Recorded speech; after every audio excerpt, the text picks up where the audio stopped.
حضرت معاذ بن جبل نبی کریم صلی اللہ علیہ وآلہ وسلم کے قریبی صحابہ میں شمار ہوتے تھے۔ آپ علم، فقہ اور تقوی میں خاص مقام رکھتے تھے۔ نبی کریم صلی اللہ علیہ وآلہ وسلم نے حضرت معاذ کو یمن بھیجنے کا فیصلہ کیا۔ حضرت معاذ بن جبل کو یمن کا گورنر مقرر کیا گیا۔ نبی کریم صلی اللہ علیہ وآلہ وسلم نے حضرت معاذ سے پوچھا، تم کس طرح فیصلہ کرو گے؟ حضرت معاذ نے جواب دیا، قرآن سے فیصلہ کروں گا۔ نبی کریم صلی اللہ علیہ وآلہ وسلم نے پھر پوچھا، اگر قرآن میں حل نہ ملے تو؟ حضرت معاذ نے کہا، سنت سے فیصلہ کروں گا۔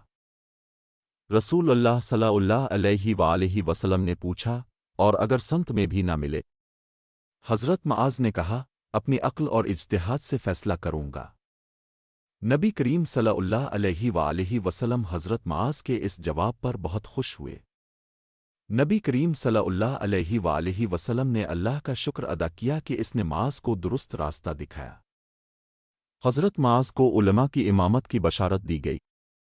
نبی کریم صلی اللہ علیہ وآلہ وسلم نے حضرت معاذ کو مزید نصیحتیں کیں۔ نبی کریم صلی اللہ علیہ وآلہ وسلم نے حضرت معاذ کو الوداع کہا۔ نبی کریم صلی اللہ علیہ وآلہ وسلم نے فرمایا، شاید اب ہم دنیا میں دوبارہ نہ ملیں۔ حضرت معاذ بن جبل یہ سن کر غمزدہ ہو گئے۔ حضرت معاذ بن جبل یمن کی طرف روانہ ہوئے۔ حضرت معاذ بن جبل نے یمن میں اسلام کی تبلیغ کی۔ حضرت معاذ بن جبل نے یمن میں عدل و انصاف کے اصولوں پر عمل کیا۔ حضرت معاذ نے فیصلے کرتے وقت قرآن کو اولین ترجیح دی۔ جہاں قرآن میں حل نہ ملتا وہاں حضرت معاذ سنت کی روشنی میں فیصلہ کرتے۔ جہاں قرآن اور سنت میں مسئلے کا حل نہ ملتا وہاں اجتہاد سے کام لیتے۔ حضرت معاذ بن جبل نے رسول اللہ کی تمام ہدایات کو اپنایا۔ یمن کے لوگ حضرت معاذ بن جبل کی دیانتداری اور علم سے بہت متاثر ہوئے۔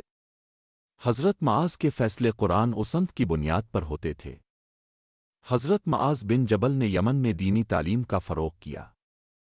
حضرت معاذ نے یمن میں سماجی اصلاحات کا کام کیا۔ حضرت معاذ بن جبل کے دور میں یمن میں عدل کی حکمرانی قائم رہی۔ حضرت معاذ بن جبل نے کئی اہم مسائل پر فیصلے کیے۔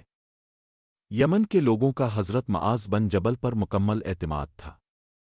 نبی کریم صلی اللہ علیہ وآلہ وسلم کو حضرت معاذ کی قابلیت پر مکمل یقین تھا۔ حضرت معاذ بن جبل کو فقہ کے علم میں مہارت حاصل تھی۔ نبی کریم صلی اللہ علیہ وآلہ وسلم نے حضرت معاذ سے فرمایا تھا کہ قیامت کے دن تم علماء کے امام بن کر اٹھائے جاؤ گے۔ حضرت معاذ بن جبل نے پوری زندگی اسلام کی خدمت میں گزار دی۔ نبی کریم صلی اللہ علیہ وآلہ وسلم کو حضرت معاذ بن جبل سے خاص محبت تھی۔ حضرت معاذ بن جبل نے یمن کے لوگوں کو روحانی اور اخلاقی رہنمائی فراہم کی۔ یہ واقعہ اسلامی تاریخ میں اجتہاد اور فیصلہ سازی کے حوالے سے بہت اہم ہے۔ حضرت معاذ بن جبل کی خدمات کو ہمیشہ یاد رکھا جاتا ہے۔ اس واقعے سے ہمیں یہ سبق ملتا ہے کہ قرآن سنت اور اجتہاد کے مطابق فیصلے کرنے چاہئیں۔